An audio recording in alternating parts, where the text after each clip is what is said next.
Hi guys, it's Kelly here and I am back with another video for Honeybee Stamps. Today's video is featuring some older products. This is the mini messages stamps and then the banners, the wood grain 3D embossing folder, tailgate alphabet. I pulled out this set, which I think it's called It's Still You, It's Always You. It's a cute one. And because today we are making my husband's anniversary card.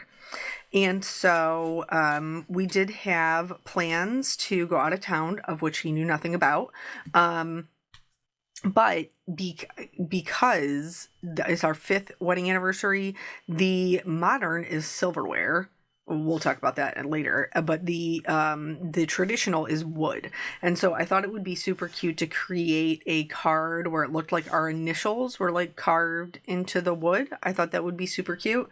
It does get a little challenging to stay on trend with the anniversary card making and still making it so it's not like super over the top feminine.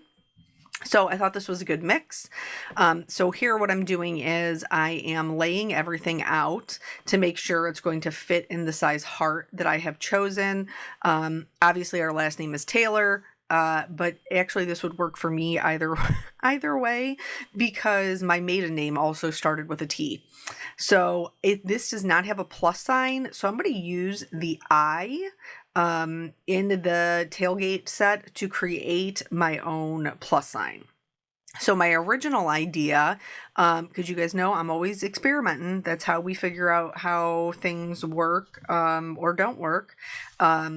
So my original idea was, okay, I'm going to cut a bunch of these out of white cardstock. I'm going to stack them up together, and then I'm going to put them into my embossing folder. And then that way it'll emboss the wood around it, but it would press, because we had so many layers of cardstock together, it would press this into the wood so it would look like it was carved in, which did work. And we'll see here shortly.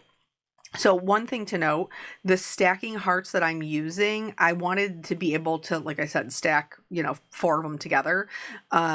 So I did make sure that when I taped my hearts down to the paper, I didn't just tape them to the paper, I taped the dies to each other. So that way, every time that I needed to cut a new one, I could pick them up as one piece and then move them, to the next area of cardstock to die cut them. And that was to make sure that they would always be the same, like, gap apart on the top and the bottom, and they would lay nicely together. So I did do 4, but full disclosure, the top layer I actually cut out of watercolor paper, so that way it would be a little bit thicker and it would take the embossing really nicely, because watercolor paper is a little bit thicker, just like with a press plate, like the Better Press system. That paper that they recommend is watercolor paper because it presses really nicely. So trick if you're using embossing and you want to get a nice deep impression. So here I'm just adding glue to each one of my letters, 3 out of the 4 of them, and then I'm stacking them together. So sometimes this worked well, like gluing all of them at the same time and then kind of putting them together and stacking them. Sometimes it did not, because they're just a little bit smaller. So, you'll just have to, if you're going to do like where you put the glue on all of them and then like slide them in together, make sure you're using a lot of glue, like a generous amount of glue. Otherwise, I would just glue them one at a time with the tweezers. So here, this I'm going to snip in half. I do also just want full transparency. My plus sign is not perfect, but it does do the job of what I need it to do. So I cut them in half and then I glued them together to create a plus sign. But I don't want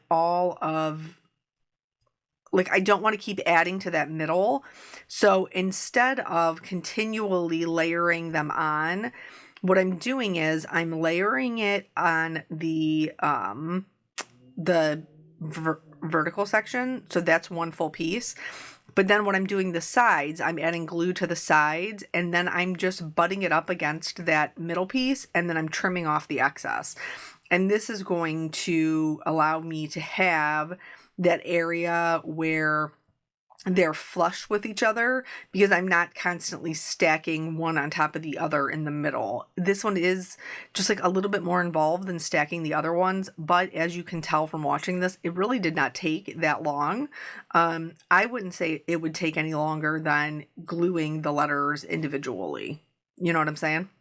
So, yeah, so that was my original, well, one of the ideas that I had, and it did not work. Don't do it. Spellbinders has stamp and cut 3D embossing images where you put the die actually in the folder, and I was like, oh, I wonder if that would work. It does work, but it also cuts into the plate underneath, so don't do it. I thought maybe it wouldn't cut all the way through because the sandwich is different. Nope, it does cut all the way through. Don't do it. I did check the one that it was not this one that I tried it with. I tried it with one that was retired. I did try using it after the fact, and you cannot tell that I cut into it. So no big deal there, but save yourself from from experimenting with the same thing because it doesn't work. All right, so now we have the wood grain 3D embossing folder, and now I did not emboss it beforehand. This is like one of those lessons that's a do as I say, not do as I do, and I'm just sharing with you the things that I learned. So the first time I did not emboss the background first. This is all just unembossed white cardstock. The ones that we have, glued together, those are there in the middle. I'm going to tape it shut so nothing moves around. I didn't tape the letters because I was nervous that it would emboss, like it would imprint that in there. And so this did work. See, you can see how it embossed down into the paper. But the problem is the heart, because it's all the way around the perimeter, did not allow any of the wood grain to be embossed in the middle. So it worked, but it didn't. Now, you could absolutely try it by embossing it first and then going back in, putting your things in and running it through again. That probably would work. But I was working on crunch time because we were going out of town. So I ran it through without the embossed things to get all of the pattern. And then I put my pieces back in, lined them up where they were debossed. Here's the problem. I didn't line them up perfectly, which is understandable. It's hard to do when it's already got a pattern. So it did end up changing the way that I did it, the way that I did my card, but I'm still happy with the way that it came out. So these are just things that if you want to try, like this would be really cute for like your own anniversary card or like an engagement card, like a congratulations or a wedding card. I think this would be really cute for, it's just cute, like the little, I don't even know if people do that anymore. It was big when we were younger, carving your initials into a tree with your little boyfriend or a little girlfriend. It was cute. I still think it's cute. I like the way the card came out. So here, now I am adding my color. And you can see when I'm adding the color, you can still see that debossing. And like I said, if I had done the 3D embossing folder first and then put in those stacked pieces of cardstock to force them into the background, I do think that would have worked. This also worked, just in a different way. So I went in and put in my lightest color, which was antique linen, and then I followed up with brushed corduroy. I think I used ground espresso, maybe gathered twigs. We'll see. We'll see here together in just a second. But because I am using the brushes, I am covering all of the all of the cardstock. Those bristles are very easily going to reach down into the debossed areas. If you did it like this and you did not want to use the die cuts at all, except for just doing the debossing, I would recommend doing, your lighter colors out, with the brushes, and then using the brayer to go over top with your darker color. That would help, though, the part that's debossed kind of pop. So I would maybe do the antique linen and the brushed corduroy as like my base, and then I would brayer the darker colors over top so it would look like it was sat inside the wood. I went a different way because in looking at some of the pictures, it did, like, obviously when it's freshly carved, it's really like that natural white of the inside of the tree. But when the tree heals over itself, the bark actually gets a little bit darker and it is raised. So that is the part that I went for once my original game plan did not work. So here what I'm doing is, before I'm doing any of the die cuts, I'm going in and I'm putting in a little drop shadow. This is going to help it stand up, like, so it looks like the bark has overgrown and healed itself.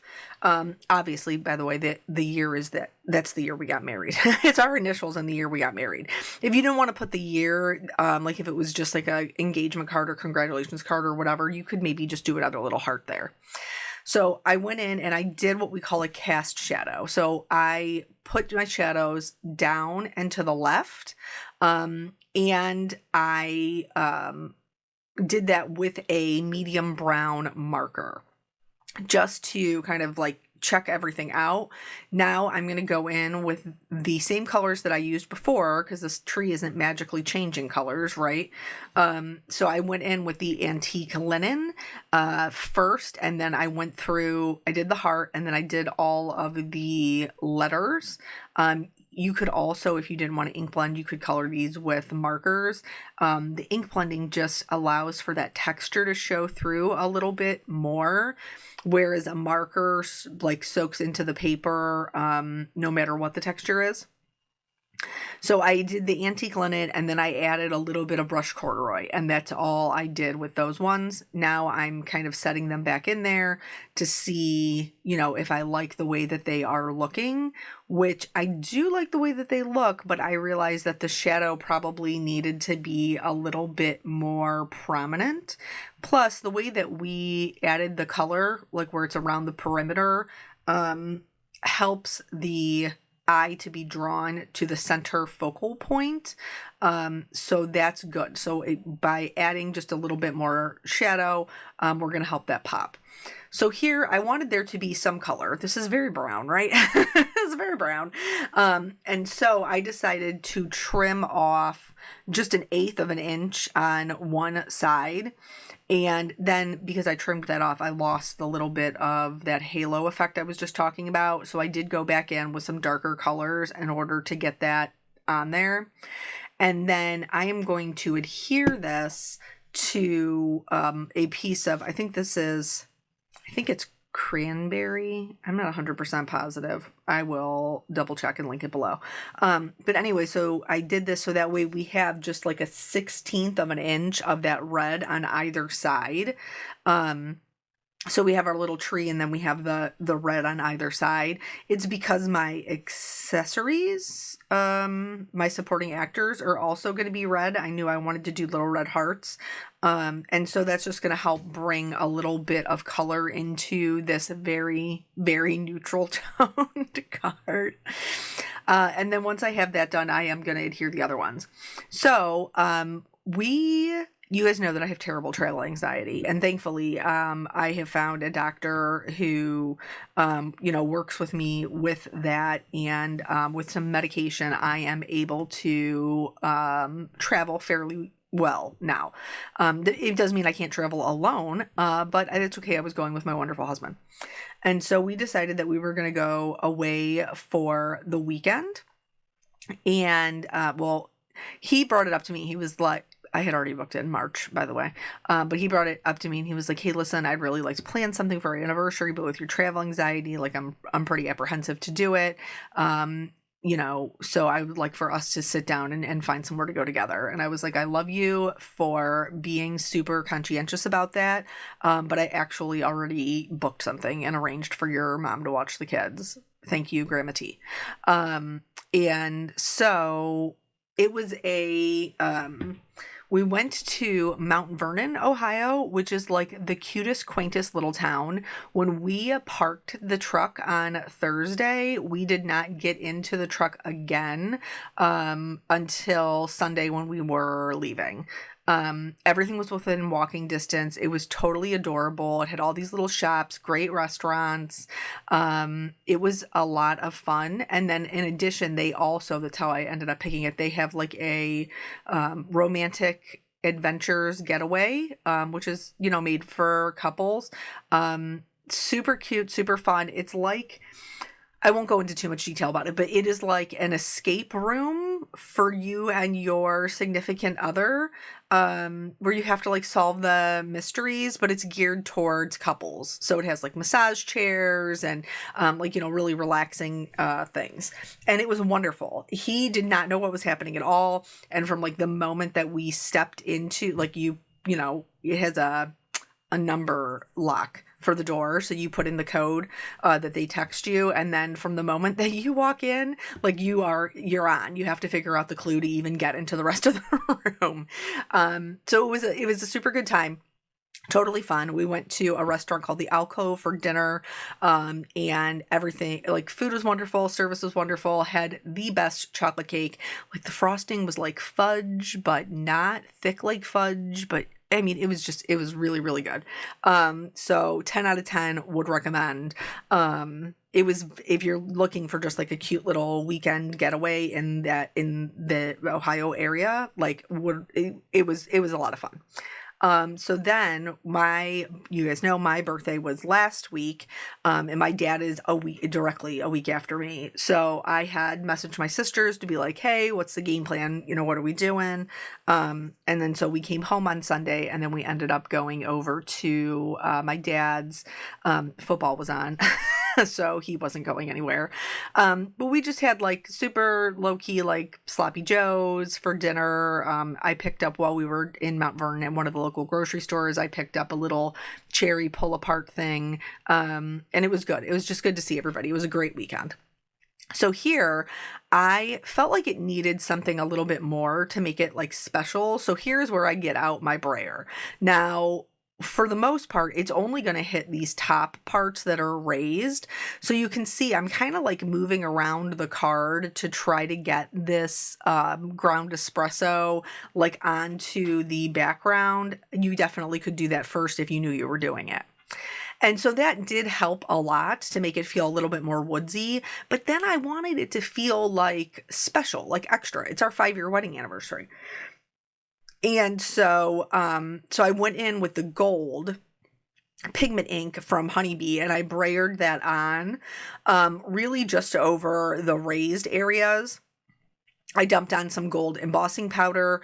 I didn't try to be too particular about it. Like I went in with my brush. I felt like there was too much gold, like adhering to my letters. So I brushed off some off the background, not all of it. I wanted there to be some, in the background. And then I used the brush to brush off some off of the letters. I wanted it to be a little bit more sporadic. And then while I was doing that, I always preheat my heat gun. So I brought that to the paper, and you get that lovely, metallic gold. I know there's not gold trees. And my father told me my whole life, money doesn't grow on trees. So I know there's no gold trees. My daddy told me so.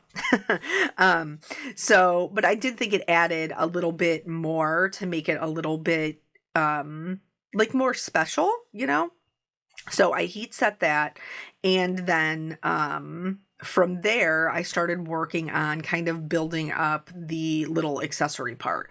So I did end up using the mini messages. If you don't have that, highly recommend. They're like smaller messages. But they cover the gamut. There is something for everything in there. And when you're putting a design together and you're just like, oh, I don't want my sentiment to overwhelm, these are perfect for that. So I went with the happy anniversary, and I used that same darker red cardstock, treated it with my anti-static tool, stamped it in our brilliant white pigment ink, and then heat set that with a white detail embossing powder. I also used those same stacked hearts that I, made the carving out of, I guess. And then I cut a couple of red hearts and also a couple of white, because I have that white heat embossing. I could have done it in gold, but honestly, I felt like it would be really redundant in order to do that. So I trimmed it out with the banner and then did the hearts. Like I said, I cut a couple of different ones and then kind of played around with that until I was happy about the way that it looked. Now, you guys know I love the shimmer. I love the sparkle. I've got the metallic going on. That's making me super happy.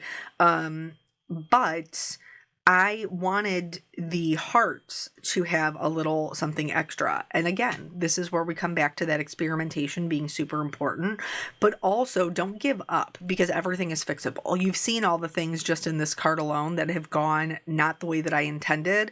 And that's all right. We're just persevering because we're learning things. You don't ever learn as much from everything coming out perfect as you do from when things go perfectly wrong. And so it helps you to be a better crafter. So here I am picking up, like I'm gluing my hearts, I'm picking them up. I did work in kind of odd numbers, so your brain wasn't trying to pair them. And then because I have all of this cardstock that's glued down for my carving, I did pop up my my sentiments and my hearts. So that way it wouldn't be weird when I glued it down. So I used the foam circles from Honeybee for the most of it, but in the middle, because it does go right over that cardstock, I didn't need one that was as thick. I needed one that was a little bit thinner.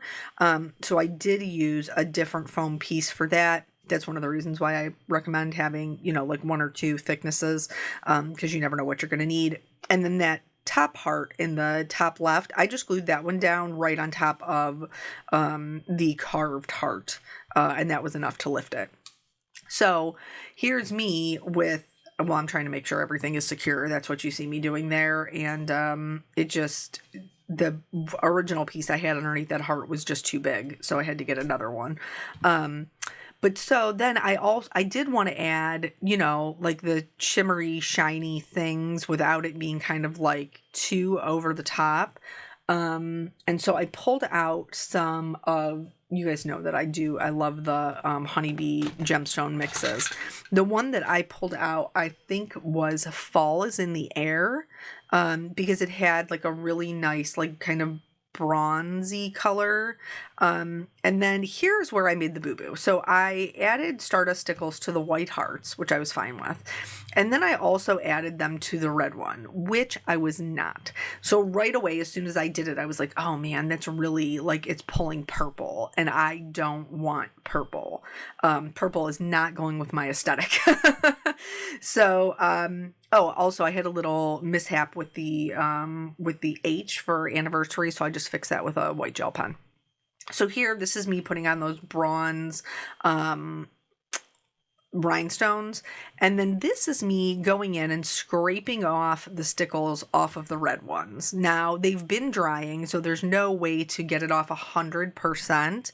But I can get it off enough. And then, so first thing that I tried was I went in with our pigment ink just on my finger and kind of smeared it onto the hearts to give them more of a gold accent, which worked-ish. It worked to add gold, but it didn't completely cover the stickles like I wanted.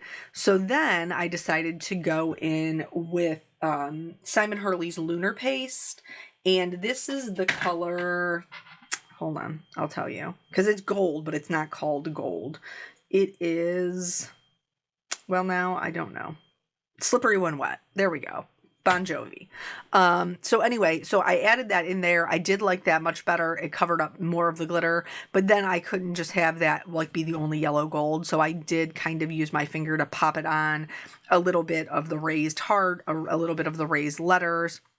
And that worked really well. So we had a couple of different metallics. Once that was dry, I did go in with a little bit of a darker alcohol marker and just go over the areas that I wanted to be carved just to create a little bit of contrast. And so I'm not pushing down. I'm just kind of like raking it over the top of the texture.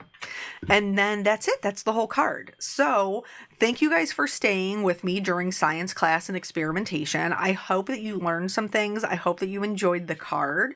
I always appreciate your time, and I will catch you on the next video. Bye.